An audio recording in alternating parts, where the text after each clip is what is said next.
Turkey defies US warnings to buy a Russian missile defense system. Why is the sale so controversial?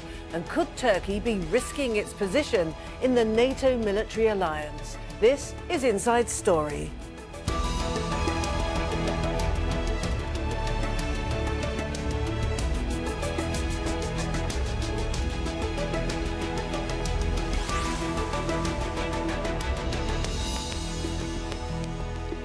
Hello and welcome to the programme. I'm Martine. Now, a battle appears to be looming within the Western world's most important military alliance. The two NATO members with the largest armies are in dispute over weapons from Russia. The US is threatening sanctions against Turkey for taking delivery of the Russian S-400 anti-missile system. This places Russian weapons inside NATO territory. Washington had warned that if the sale goes ahead, Turkey would be kicked out of a programme to build the new F-35 warplane, and Turkish pilots learning to fly the jet would be sent home. Well, let's take a closer look then at the weapons. The S-400 missiles can simultaneously track and destroy incoming targets up to 400 kilometres away. The US is concerned Turkey's S-400 purchase will compromise the security of its F-35 jets. The stealth fighter is the backbone of the US and NATO's future air power, and Turkey's already bought 4 and wants another 116. But the US believes Russia may use the S-400 system to collect sensitive data about the F-35s. But Turkey's President Recep Tayyip Erdogan may have had good reason to think the deal would have been okay with the US.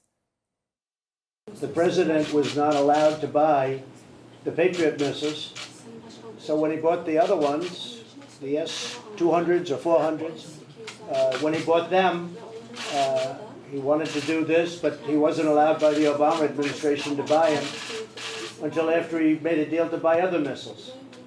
So he buys the other missile, and then all of a sudden they say, well, you can now buy our missile. You can't do business that way. It's not good. It's not good.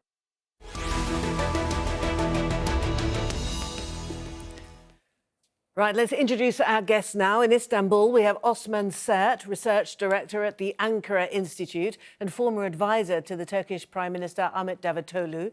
In Toulon, in France, via Skype, we have Anna Matveeva, a visiting senior research fellow at King's College London. And in Tallinn, via Skype, we have Marko Mihkelson, who's a member of the Estonian Parliament and serves as the Deputy Chair of the Foreign Affairs Committee. Estonia, of course, is a member of NATO. Welcome to you all. But Osman, let me come to you first in Istanbul. We've just heard Donald Trump at the G20 giving some sort of assurances, in a way, to President Erdogan. Do you think President Erdogan, A, might have made a serious miscalculation in going forward with the receipt of these S-400s from Russia? Or do you think that maybe President Trump maybe misled him even? Yeah, it is true that, for Turkey, the only trustable ally in Washington in Mr. Trump, and all we know that Mr. Trump, the American President Trump, is not the most important actor in Washington. He can, yes, of course, choose between the sanctions of CAATSA, 5 among 12 sanctions, but he is the only one with whom Turkey can sit and talk and make negotiations regarding S-400 deal. The Americans, because of the lack of dialogue or psychology of cooperation between Turkish Parliament and Turkish administration and the Congress, Trump is the only one. But nobody can say that Trump can guarantee any kind of policies against Turkey. But it is obvious he made a very important gesture against Turkey during G20 summit. Right. And Marko, coming to you then in Tallinn, President Trump there being ambiguous, I suppose, is the best way of describing it, as to how the receipt of these S-400s would be taken. But it has been left by NATO, hasn't it, pretty much to the Americans to deal with this issue, a kind of a bilateral deal. Where is the rest of NATO on this issue? I think NATO is strongly there. We have followed this for months, what has happened with this deal with Russians on S-400s. And I don't think that you could find in the alliance today a single member who is very much satisfied about current situation, because there are so many controversies. And what is the most important actually question here? I don't think that there is a question about only F-35s and details about their flight, let's say, signals. But I see that here is much more important side we have to look at is Russian diplomacy and Russian strategic aim to actually break down very vital connections within the alliance, end of the day, to push away America's influence from European continent. And this is something what we see and witness today in Turkey is very serious step. And Right. I must. This is the win of Russian diplomacy so all far. right. Anna, coming to you then. So a strategic victory for President Putin and his diplomacy, particularly in the Middle East. To some extent, yes, but also Russia has shown that it is a big player in the Middle East, and against which the US power is fairly limited. Turkey has concerns in its own region, to which the US either have no answer or have the answer which Turkey doesn't quite like, for instance, arming the Kurdish forces, which Turkey many times repeatedly said that it is very much against. Syria has supplies of Russian systems, so we have S-300 deployed in Syria. So it is quite obvious that Turkey would want to have some kind of response to that.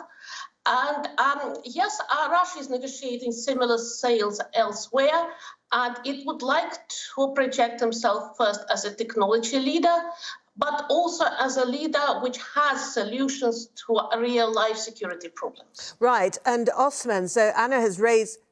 Sorry, Osman, you wanted to say something. I want to make a contribution. Please do. Yeah, I want to make a contribution. Both, Anna and Marco made, and they underlined the role of Russia on the issue. That's right. When we are thinking the issue and looking at the S-400 discussion from today, it is a misunderstanding of what's happening today in the region. But the deal, the negotiations started with Russia, between Turkey and Russia, started in 2016, not during Trump era. When there was Obama's Syria policy, the frustration in Turkish public after the July 15 attempt, which, the Americans turned blind eye, but the Putin was just next to President Erdogan. And the Americans didn't reply any kind of security threats coming from Syria. And then Russia gave just a hand to Turkey to make a cooperation in Syria. And between this, psychology, this S-400 deal happened. And that's why this is not an issue of having, a defense system or, a technical thing. This is a political shift to an extent. But yes, there's a crack in NATO alliance, but this is really a result of a crack between Turkish-American relations. Right, okay. And that's why Turkey is trying to find an autonomy for its security. Anna, you wanted to agree, I think, with Osman. Yes, I would like to say that we should not see this S-400 in isolation as just an issue about NATO. Turkey has been moving together with Russia in long-term projects, which would lock them into kind of a major cooperation. This is energy, it's pipeline deals, there is the nuclear power station. There are things which you feel that there is a commitment to have a strategic relationship in which this kind of weapons deal is also possible. It cannot be isolated from a wider strategy of either Turkish-Russia relations, Russia's role in the Middle East, or alignment of Turkish and Russian positions on global issues. Right. So yes, we do see some kind of shifting. Right. Marco, in Tallinn, then, this is being presented, perhaps, given that this conversation began in 2016, November 2016, and obviously at a time when President Obama was in the White House. So this is being presented perhaps as a policy failure, if you like, on the part of the Obama administration. Would you agree with that? Partly this is correct, and this is not only perhaps connected with Obama administration, but we have seen that also Trump administration hasn't been successful engaging Turkey in terms of security arrangements in northern Syria, in perhaps also when we think about growing tensions around Iran and so. But again, I would like to come back to this point that this is sometimes we don't see the bigger picture. And I agree with Anna here that this is not isolated technical, let's say, military equipment sale issue, or not only the US-Turkish relations or US-Turkey-Russia relations issue. This is a much bigger game which is going on, and which is at least then what we see from Russian side is to push to reshape Euro-Atlantic security architecture. And what suits better in this picture, if Russia is successful in their diplomacy to break down the major relationship between US and... Let me just interject and ask you then, where has NATO been to allow Russia this amazing amount of penetration into what is meant to be the main bastion, if you like, of Western security architecture? I'm sure actually that NATO has been solid there, but the tectonic changes what we see and witness both in the Middle East but also internally in Turkey in recent years have given very little opportunities for democratic allies within NATO to have a more serious impact on Turkey. I think Anna is disagreeing with you. Anna? No.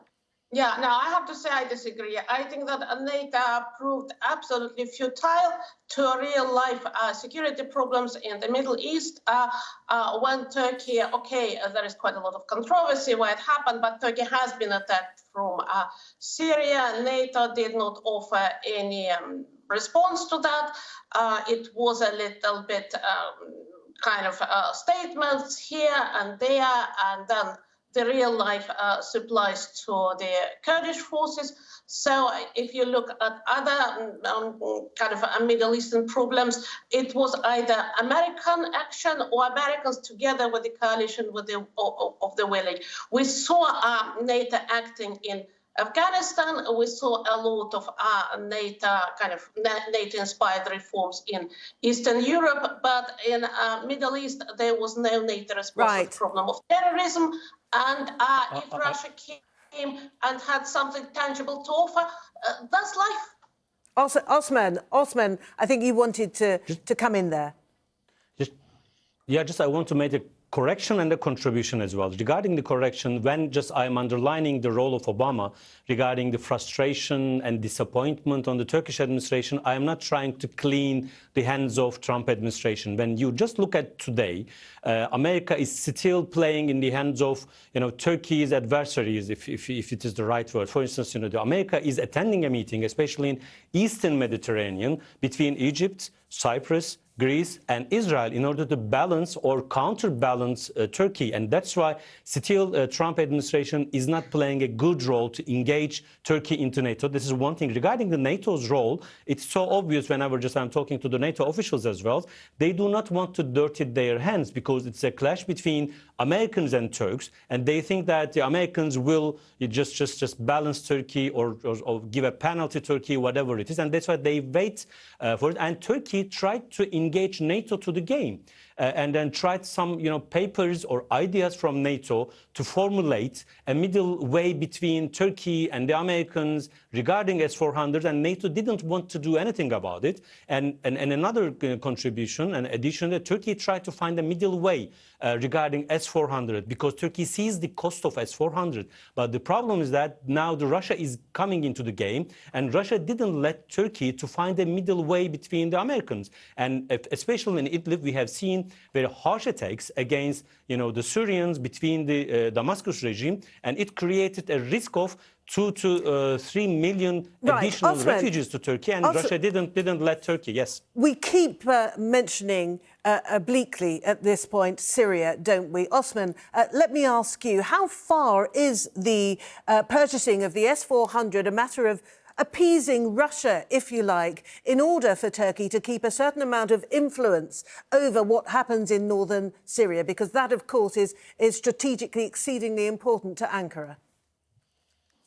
Look, Russia is the only, only partner for Turkey to make a cooperation in the region. That is some number one thing.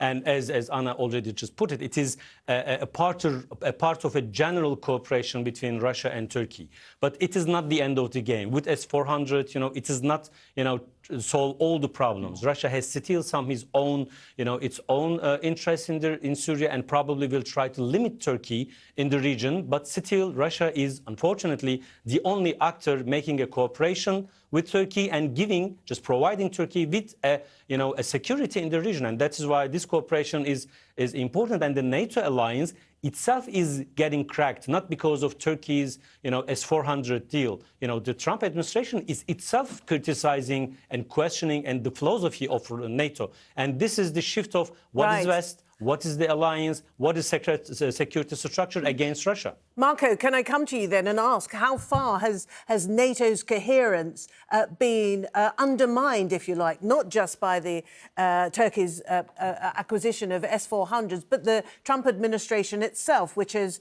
made a great point of denigrating, if you like, the alliance?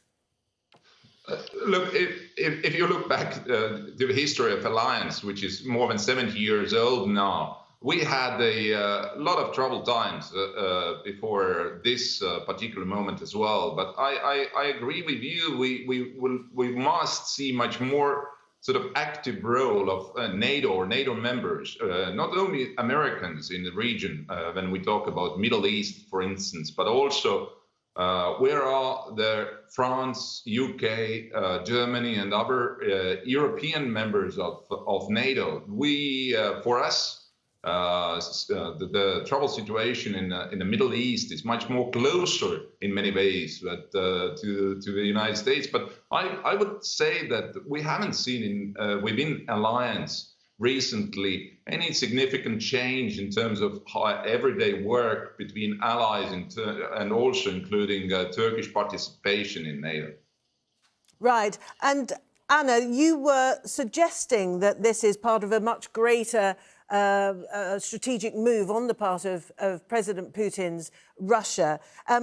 What does Russia get out of this? Obviously, they've got a foothold within NATO territory. But what else does Russia get out of this arrangement with Turkey? Yes, well, we should say it again as a broader context. In the 90s, Russia has been very inward-looking and retreated from quite a lot of this, its international commitment in global engagements from their allies who were left to hang out to dry. Yeah, so and it lost a lot of its assets abroad. Yeah, and allies felt let down by them. So now, after 25 years, the tables have reversed. America retreated into their own internal agenda and has been retreating from quite a lot of active engagements. So these engagements became very controversial and very much kind of relying on sanctions and kind of criticizing allies, which left Russia space to act. And Right. it started acting in play where it started to get traction. Yeah? Right. So every little helps. If it can play a role in Middle East, it has traction there, it has something to contribute politically, economically, socially, weapons-wise. That's something which is now left vacant and it's up to grabs. Right. And Putin is a risk taker. He can act quickly. He has a lead behind him who would take up the opportunity. It's not locked in existential speculations anymore. All right. If decision is made, they go ahead. I need to now move on to Osman, because Osman, as we understand it right now, there have been 2 shipments of equipment pertaining to this this defence system. Another shipment is due, possibly by sea. It is quite possible that Turkey will take this this defence system and just keep it in crates, will it necessarily activate the system, having already given the scare, if you like, to its NATO allies? Or do you think that President Erdogan is committed to activating the S-400 system? I think, what is important for it, you need to look at the cost of having S-400 missile defense system. If you look at the American laws, it is saying that not the activation, but the transaction itself. It means when you are paying it and buying a Russian defense system, it is creating a result in Washington, D.C. And that's why the ball is already kicked. The crisis, I think, already started. Now, Turkey and the Trump administration, and plus, to an extent, Moscow is trying to manage the crisis. And I truly believe that Turkey is looking at some middle ways, some alternatives which can ease the tension in Washington, D.C. But I have real question marks regarding how much these new, measures will just stop the American administration. But still, for now, it worked. Just the defense secretary, the Pentagon, canceled the press statement regarding Turkey, but the real player in Washington, D.C. is the Congress. There are two miscalculations in both sides. One, the Americans never believed that Turkey will buy S-400 system because Turkey made a deal with, or started a deal with the Chinese and canceled it. And the Americans thought that always Turkey will stop at some point. This was a miscalculation. Regarding the Turkish point, one, Turkey didn't thought that the Americans will exclude Turkey from F-35 system, but Americans started to exclude Turkey from F-35, which is so important for Turkish air security as well. And another thing, Turkey thought that Turkey can use Patriot and S-400 together, and it didn't work out indeed. Right. OK. So, Marco, given that Osman has already alerted us to the fact that there is indeed a crisis now, he suggests that the Turks are trying to find some kind of way out of this crisis. But the White House has been silent. The Pentagon has said nothing. We heard, I think, one word pretty much from NATO, and that is that it's concerned as an organisation. What options does NATO have in front of it if indeed Turkey goes ahead, activates this system, which everyone has decried? What options are there for NATO? Can NATO expel Turkey, for instance? No, I don't think that we can talk in these categories that Turkey must be expelled from NATO. No way. I think that Turkey, first and foremost, must make clear their strategic aims as well. And if to look at the Turkish economy and trade relations, plus also historical connections with NATO allies for last so many decades, I think that this crisis, if you could call this as a small crisis within NATO, is going to be settled down. But we have to understand that here is, again, much bigger interest behind of this deal, which is coming from Moscow. And Moscow's interest is to dismantle NATO. Right. And this is NATO allies must take very seriously. All right, we're running out of time, so if I can ask you to be brief, please. Anna, coming back to you, do you think then that we're witnessing effectively a strategic realignment on the part of Turkey, of facing much more towards Moscow than its NATO allies? We have been saying it for some time. It just became more kind of noticeable. But Turkish policy would always try to square the circle and try to find a compromise between two poles. So we would not see it as a kind of deterministic choice, but the idea of trying to milk both cows somehow. Right. And Osman, last word to you. Is this a fundamental shift in terms of Turkey's outlook on the world and where its strategic alliances lie? It is an important shift. If you look at the history of Turkey and Ottoman Empire, and before the Ottoman Empire, it is so rare, almost none, any kind of such kind of a strategic cooperation with Russia. but it is not the end of the game. It is not the end of the world. And Turkey is not quitting the NATO alliance. This is a very important crack, but it is not just because of the Turkish frustrations, but it is the crack within the NATO alliance and the Western alliance. And we need to find there is a reply for this crack in the alliance. Great. Thank you all very much indeed. Osman Sert in Istanbul, Anna Matveeva in Toulon, and Marco Mikkelsen in Tallinn. Thank you all very much indeed. And as ever, thank you for watching the programme. You can see it again anytime you like by going to the website, aljazeera.com. Should you want more discussion, there's always our Facebook page, facebook.com/AJ Inside Story. And there's the Twitter sphere, of course. Our handle is @AJ Inside Story. I'm @Martine Dennis. Thank you again for watching from me and the whole team here in Doha. It's bye for now.